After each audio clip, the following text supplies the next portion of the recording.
Halo semuanya, balik lagi di Ruang Lokal. Di sini kami akan membahas kasus-kasus kriminal dan kejadian-kejadian menarik yang ada di Indonesia. Pada video kali ini kami akan membahas 3 kasus kematian yang menggemparkan pada zaman penjajahan Belanda. Mulai dari primadona yang berakhir mengenaskan, guru yang terlibat cinta segitiga, hingga playboy yang merenggang nyawa di tiang gantungan. Tapi sebelum itu, klik tombol subscribe untuk membantu berkembangnya channel ini. Dan jangan lupa juga hidupkan loncengnya agar tidak ketinggalan video-video menarik lainnya. Kita mulai.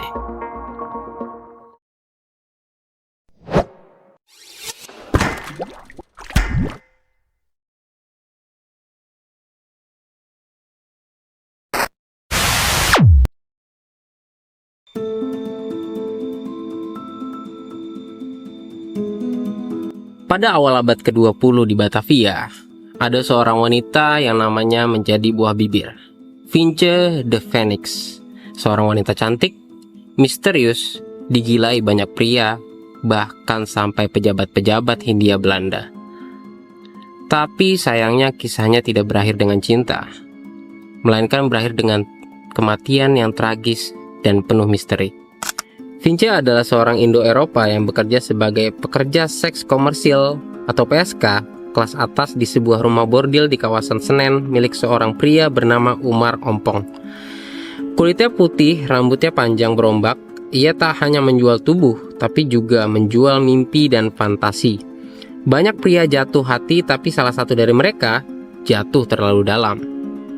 Pada pagi 17 Mei 1912, tubuh Finche ditemukan mengapung di Kali Baru.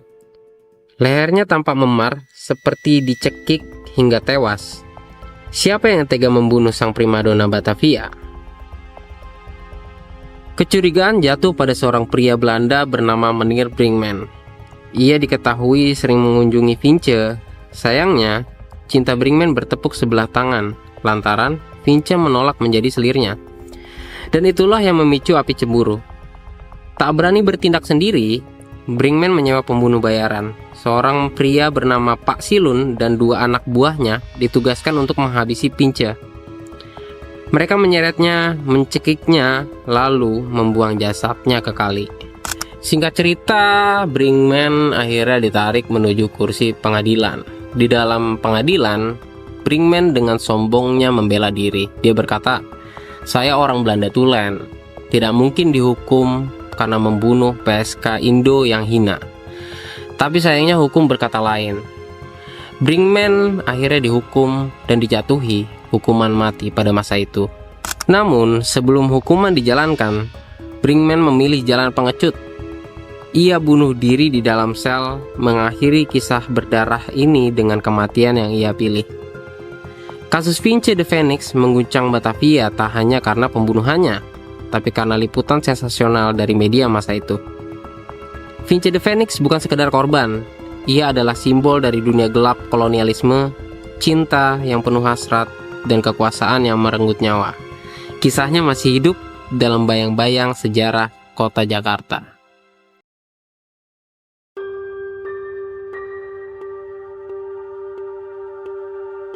Bandung 1904.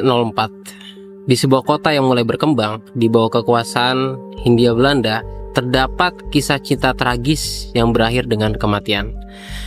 Korbannya pun bukanlah orang yang biasa, melainkan seorang guru besar yang bernama Tuan Dharma. Tuan Dharma adalah seorang guru dari sekolah bergengsi, Quick School voor Inlandse Onderwijzer, atau yang dikenal sebagai Sekolah Pendidikan Guru Bumi Putra. Seorang pria terpelajar asal Bali yang disegani banyak orang. Tapi hidup Tuan Dharma tidak seindah yang terlihat. Setelah istrinya meninggal, ia menikahi anak tirinya sendiri, Min Knus. Pernikahan ini bukan atas dasar cinta, tapi karena paksaan keluarga. Rumah tangga mereka tak harmonis. Min merasa terjebak, hingga akhirnya ia jatuh cinta pada Yohanes, seorang pemuda Armenia yang usianya 24 tahun lebih muda dari Dharma. Hubungan gelap ini berlangsung diam-diam. Tapi ketika Tuan Dharma mulai curiga, kisah cinta segitiga ini berubah menjadi tragedi. Diduga Yohanes dan Mien bersekongkol. mereka merencanakan pembunuhan. Motifnya, cinta dan kebebasan dari pernikahan yang menyiksa. Setelah direncanakan, hari malang Dharma tiba. Mien diketahui sedang tidur di samping Dharma. Orang suruhan Mien dan Yohanes tiba-tiba menyusup dan mulai menyerang Dharma. Bahkan, Mien melancarkan strategi Yohanes dan membantu membunuh suaminya.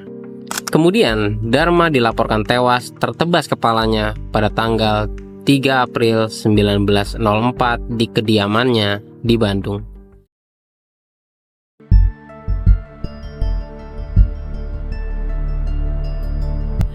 Balik lagi ke pertengahan abad ke-19 di Batavia. Ada satu nama yang masih dikenang hingga saat ini, Oi Tambasia.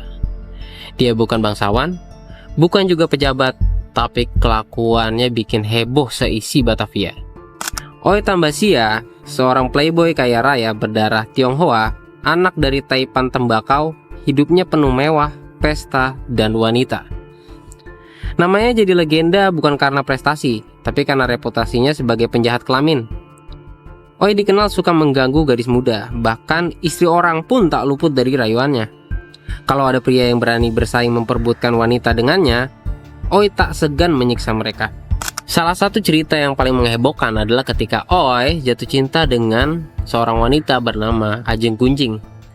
Tapi sayangnya, cinta Oi tak terbalaskan. Wanita tersebut justru malah jalan dengan pria lain bernama Sutejo, yang akhirnya membuat Oi cemburu berat padanya. Terbakar api cemburu, Oi akhirnya membunuh Sutejo. Tapi kabar belakangan ditemukan bahwa Ajeng Gunjing ternyata adalah saudara kandungnya Sutejo. Kasus ini membuat pemerintah kolonial tak bisa lagi menutup mata. Oi yang sebelumnya kebal hukum akhirnya ditangkap.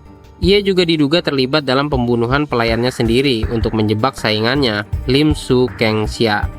Pada tanggal 7 Oktober 1856, Oi Tambasia menjalani hukumannya. Ia digantung di depan balai kota Batavia sambil disaksikan ratusan warga.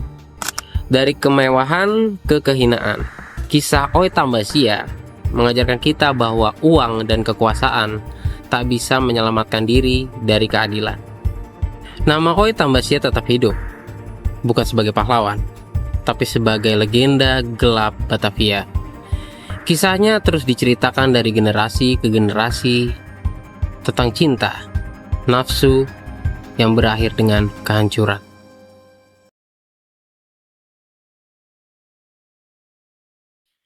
Jadi, begitulah 3 kisah, drama, dan misteri yang terjadi pada zaman penjajahan Belanda.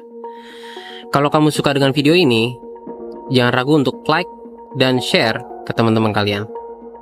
Sampai jumpa di video selanjutnya.